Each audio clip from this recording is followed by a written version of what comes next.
ಸುಹಾಸಿನಿ ಕಾರ್ಯಕ್ರಮಕ್ಕೆ ಮತ್ತೊಮ್ಮೆ ಸ್ವಾಗತ ವೀಕ್ಷಕರೇ. ಈಗಾಗಲೇ ನವರಾತ್ರಿ ವೈಭವ ಎಲ್ಲೆಡೆ ಮನೆ ಮಾಡಿದೆ. ಮೈಸೂರಲ್ಲಂತೂ ಭರ್ಜರಿಯಾಗಿ ದಸರಾ ಹಬ್ಬವನ್ನು ಆಚರಣೆ ಮಾಡಲಾಗ್ತಾ ಇದೆ.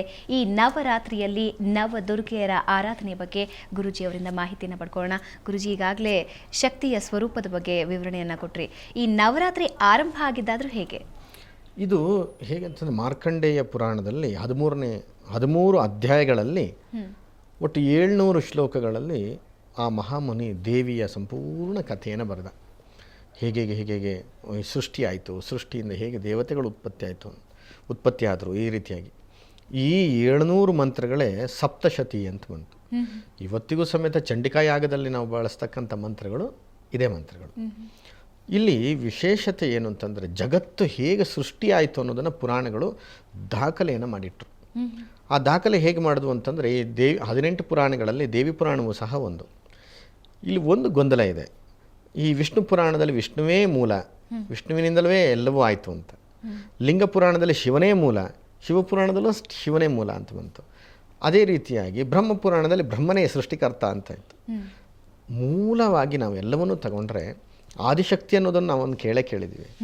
ಆದಿಶಕ್ತಿ ಅನ್ನುವಂಥ ಶಕ್ತಿಯೇ ಅದೇವಿಯ ರೂಪ ಅಂತ ತಗೊಂಡು ಆ ದೇವಿಯಿಂದ 3 ಗುಣಗಳು ಹೊರಬಂದುವಂತೆ, ಸತ್ವ, ರಜ ಮತ್ತು ತಮೋ ಗುಣಗಳು ಅಂತ. ಈ ಸತ್ವ, ರಜ, ತಮೋ ಗುಣಗಳಿಗೆ ಸರಿಯಾಗಿ 3 ದೇವತೆಗಳ ರೂಪ ಆ ದೇವಿಯಿಂದ ಬಿಂಬಿಸಲ್ಪಟ್ಟುವಂತೆ. ಸತ್ವದಿಂದ ವಿಷ್ಣು, ರಜದಿಂದ ಬ್ರಹ್ಮ, ತಮೋದಿಂದ ಶಿವ. ಈ 3 ತತ್ವಗಳು ವಿಪರೀತ ಅಹಂಕಾರ ತತ್ವಗಳಿಗೆ ಹೋಗಿ ಬಿಂಬಿತವಾದವು. ಈ ಅಹಂಕಾರ ತತ್ವಗಳಲ್ಲಿ ನಾನು ಮೇಲು ಅಂತ ಶುರುವಾಗ್ಬಿಡ್ತು. ಆ ಶುರುವಾದಂಥ ಸಂದರ್ಭದಲ್ಲಿ ಮತ್ತೆ ಪುನಃ ಇವರನ್ನು ಸರಿಮಟ್ಟಕ್ಕೆ ತಂದು, ಓಹೋ, ಈ ಬ್ರಹ್ಮ, ವಿಷ್ಣು, ಮಹೇಶ್ವರರು 3 ರೂಪದಲ್ಲಿದ್ದರೆ, ಕೇವಲ ಪುರುಷ ತತ್ವದಲ್ಲಿ ಇದ್ದರೆ ಸಾಲದು. ಪ್ರಕೃತಿಯಾದಂತಹ ನಾನು ಪ್ರಕೃತಿ ರೂಪದಲ್ಲಿ ಹೋಗಿ ಸ್ತ್ರೀ ತತ್ವದಲ್ಲಿ ಅವರೊಂದಿಗೆ ಸೇರಲ್ಪಡ್ತೀನಿ ಅಂತ ಮತ್ತೆ ಸೇರಿದ್ಲಂತೆ. ಇದೇ ಆದಿಶಕ್ತಿಯಿಂದ 3 ರೂಪಗಳು ಹೊರಬಂತು. ಅದು ಯಾವುದು ಅಂತಂದರೆ ವೈಷ್ಣವಿ, ಬ್ರಾಹ್ಮಿ, ವೈಷ್ಣವಿ, ಮಾಹೇಶ್ವರಿ ಅಂತ. ನೋಡಿ, ಬ್ರಾಹ್ಮಿ ಬ್ರಹ್ಮನ ಜೊತೆಗೆ, ವೈಷ್ಣವಿ ವಿಷ್ಣುವಿ ಜೊತೆಯಲ್ಲಿ ಮಾಹೇಶ್ವರಿ ಶಿವನ ಜೊತೆಗೆ. ಈ ರೀತಿಗೆ ಜಗತ್ತು ನಿಲ್ತು. ಮತ್ತು ಇವು 3 ಸೇರಿ ಒಂದಾಗಿ, ಆ 3 ಸೇರಿ ಒಂದಾಗಿ 6 ತತ್ವಗಳು ಒಂದೇ ರೀತಿಯಾಗಿ ವಿಷ್ಣು ವಿರಾಟ್ ರೂಪನಾಗಿ ಕಣ್ಣಂತೆ. ಇಡೀ ಜಗತ್ತೇ ಅವನೊಳಗಡೆ ಕಾಣ್ತು. ವಿಷ್ಣುವಿಗೆ ಯಾಕೆ ಆ ಸ್ಥಾನ? ಯಾಕೆಂತಂದರೆ ಸತ್ವ ಗುಣ ಅನ್ನುವಂಥದ್ದು ಬಹಳ ಪ್ರಧಾನವಾಗಿರ್ತಕ್ಕಂಥದ್ದು. ಇಲ್ಲಿ ಅಹಂಕಾರ ತತ್ವಗಳ ಉದ್ಭವ ಆಯಿತು ಅಂತ ಹೇಳಿದ್ನಲ್ಲ, ಆ ಸಂದರ್ಭದಲ್ಲಿ 3 ಶಕ್ತಿಗಳು ಒಂದೇ, ಬ್ರಹ್ಮ, ವಿಷ್ಣು, ಮಹೇಶ್ವರ ಶಕ್ತಿಗಳು ಒಂದೇ ಆಗಿದ್ದರೂ ಸಹ ವಿಷ್ಣು ಇವುಗಳನ್ನು ಅರಗಿಸಿಕೊಳ್ತಕ್ಕಂಥವನು, ಜೊತೆಯಲ್ಲಿ ಸ್ಥಿತಿಯನ್ನು ಮಾಡ್ತಕ್ಕಂಥವನು. ಅಂದರೆ ಸೃಷ್ಟಿ, ಸ್ಥಿತಿ, ಲಯ ಅಂತ ಸಂಪೂರ್ಣವಾಗಿ ಬ್ಯಾಲೆನ್ಸ್ ಆಗಿ ಹಿಡ್ಕೊಳ್ತಕ್ಕಂಥ ಶಕ್ತಿ ರೂಪವೇ ವಿಷ್ಣು. ನಾವು ಕರಿತಕ್ಕಂಥದ್ದು ಹೆಸರಿನಲ್ಲಿ ನಾರಾಯಣ ಅಂತ ಕರಿತಕ್ಕಂಥದ್ದೇ, ಶ್ರೀಹರಿ ಅಂತ ಕರಿತಕ್ಕಂಥದ್ದೇ. ಈ ಶ್ರೀಹರಿಯ ಒಂದು ಅಂಶ ಏನಿದೆ, ಇದು 23 ಅಂಶಗಳಿಂದ ಕೂಡಿರ್ತಕ್ಕಂಥ ಒಂದು ಪುರುಷ ದೇಹ ಅಂತ ಕರೆದ್ರು. ಈ ಪುರುಷ ದೇಹದಲ್ಲೇ ದೇವಿಯ ಅಂಶವೂ ಸಹ ಸೇರಿದೆ. ಇದು ಹೇಗಿದೆ ಅಂದರೆ ಮಹಮ್ಮಾಯೆಯಾಗಿ ಸೇರಲ್ಪಟ್ಟಿದೆ ಅಂತ. ಮಹಮ್ಮಾಯೆಯೂ ಸಹ ವಿಷ್ಣುವೇ ಹರಿಮಾಯನು, ಅವನೊಳಗೆ ಯೋಗಮಾಯೆಯು ಅಂತ. ಇದು ಬಹಳ ದೊಡ್ಡ, ಅಂದರೆ ಅದನ್ನೇ ಹೇಳಲಿಕ್ಕೆ ಹೋದರೆ 1 ಗಂಟೆ ಆಗಲಿಕ್ಕೆ ಶುರುವಾಗತ್ತೆ. ಇದು ಇಷ್ಟಕ್ಕೆ ಬಿಡೋಣ.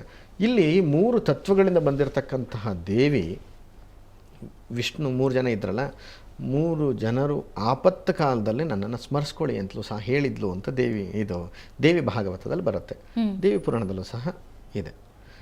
ಇಷ್ಟೆಲ್ಲ ಆಯಿತು. ಬ್ರಹ್ಮನಿಂದ ಮತ್ತೆ ಸೃಷ್ಟಿ ಆಯಿತು. ಸೃಷ್ಟಿಯಾದಾಗ ನವಬ್ರಹ್ಮರು ಅಂತ ಸೃಷ್ಟಿಯಾದರು.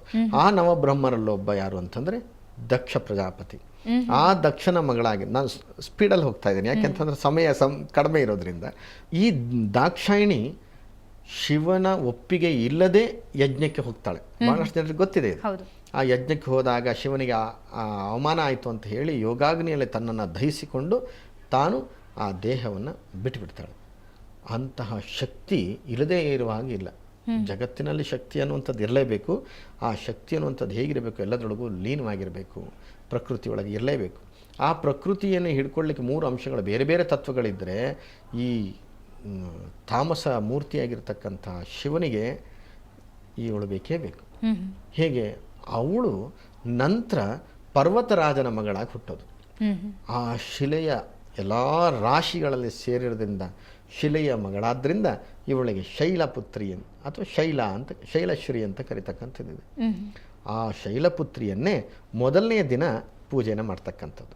ಮೊದಲನೇ ನವರಾತ್ರಿಯಲ್ಲಿ ಶೈಲಪುತ್ರಿ ನೋಡಿ, ದಕ್ಷ ಯಜ್ಞದಲ್ಲಿ ದಹಿಸಿಕೊಂಡು ನಂತರ ಹುಟ್ಟಿರ್ತಕ್ಕಂಥ ಒಂದೊಂದು ಅವತಾರಗಳು, ಆ ನಂತರ ಬಂದಿರತಕ್ಕಂಥ ಎಷ್ಟೋ ದುಷ್ಟ ಸಂಹಾರಗಳು ನಡೆದಂಥದ್ದೇನಿದೆ, ಆ ರೂಪಗಳನ್ನೆಲ್ಲ ವರ್ಣಿಸ್ಕೊಂಡು ಪೂಜೆ ಮಾಡಿಕೊಂಡು ಹೋಗ್ತಕ್ಕಂಥ ಒಂದೊಂದು ರಾತ್ರಿಯೇ 9 ರಾತ್ರಿಗಳು. ಆ 9 ರಾತ್ರಿಗಳಲ್ಲಿ ಮೊದಲನೇ ರಾತ್ರಿ ಈ ಶೈಲಪುತ್ರಿಯನ್ನು ಪೂಜೆ ಮಾಡ್ತಕ್ಕಂಥದ್ದು.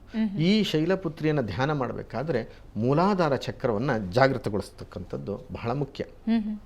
ಹುಟ್ಟಿರ್ತಕ್ಕಂಥ ಈ ಶೈಲಪುತ್ರಿ ಅವಳೇನು ಮಾಡ್ತಾಳೆ, ಶಿವನನ್ನು ಪಡಿಲಿಕ್ಕೋಸ್ಕರ ತಾನು ತಪಸ್ಸನ್ನು ಮಾಡ್ತಾಳೆ. ತಪಸ್ಸನ್ನು ಮಾಡಿ ಎಲ್ಲಿವರೆಗೆ ತಪಸ್ಸು, ಬ್ರಹ್ಮಚಾರಿಣಿಯಾಗಿ ನಿಲ್ತಾಳೆ. ಯೋಗಿನಿ ರೂಪದಲ್ಲಿ ತಾನಿರ್ತಾಳಂತೆ. ಆ ಯೋಗಿನಿ ಆದಂಥವಳು ಬ್ರಹ್ಮಚಾರಿಣಿ ಅಂತ ಅವಳಿಗೆ ಹೆಸರು ಬಂತು. ಈ ಬ್ರಹ್ಮಚಾರಿಣಿಯನ್ನು 2ನೆಯ ದಿನ ಪೂಜೆ ಮಾಡ್ತಾರೆ, ಅಂದರೆ ಆರಾಧನೆ ಮಾಡ್ತಕ್ಕಂಥದ್ದು. ಇದು 2ನೇ ನವರಾತ್ರಿಯ ದಿವಸ.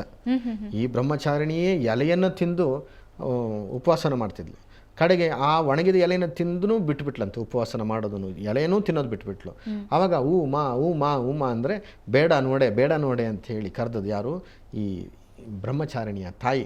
ಈ ಥರನಾದಂಥ ಇಂಥ ಕಷ್ಟದ ಉಪವಾಸ ಬೇಡ ಅಂತ ಆ ಉಮಾ ಅಂತ ಹೇಳಿದ್ದು ಉಮಾ ಅಂತ ಅವಳಿಗೆ ಹೆಸರು ಬಂತು. ಅವತ್ತಿನಿಂದ ಭಾಳಷ್ಟು ಜನ ಉಮಾಮಹೇಶ್ವರಿ ಅಂತೆಲ್ಲ ಹೆಸರಿಡೋದಿಲ್ವೇ, ಆ ಉಮಾ ಅಂತ. ಯಾವಾಗ ಎಲೆಯನ್ನು ತಿನ್ನೋದನ್ನು ಬಿಟ್ಲೋ, ಪರ್ಣ ಬಿಟ್ಟು ಹೋಯ್ತು, ಅವಳಿಗೆ ಅಪರ್ಣ ಅಂತಲೂ ಸಹ ಹೆಸರಿದೆ. ಅದರಿಂದ ಎಲ್ಲಿ ಪರ್ಣ ಇಲ್ಲದೆ ಅವಳು ಇದ್ಲೋ ಅವಳಿಗೆ ಅಪರ್ಣ ಅಂತ ಹೆಸರು ಬಂತು. ಇಂಥವಳನ್ನು 2ನೇ ದಿನ ರಾತ್ರಿ ಪೂಜೆನ ಮಾಡ್ತೇವೆ. ಓಕೆ, ಇದ್ರ ಬಗ್ಗೆ ಇನ್ನಷ್ಟು ನಿಮ್ಮ ಜೊತೆ ಮಾತಾಡ್ತೀನಿ. ವೀಕ್ಷಕರೇ, ಈಗಾಗಲೇ ನವರಾತ್ರಿಯ 2 ರಾತ್ರಿಗಳ ವಿಶೇಷತೆಯನ್ನು ತಿಳ್ಕೊಂಡ್ವಿ. ಇನ್ನಷ್ಟು ವಿಶೇಷತೆಗಳನ್ನು ತಿಳ್ಕೊಳ್ಳೋಣ. ಅದಕ್ಕೂ ಮುಂಚೆ ಒಂದು ಚಿಕ್ಕ ಬ್ರೇಕ್.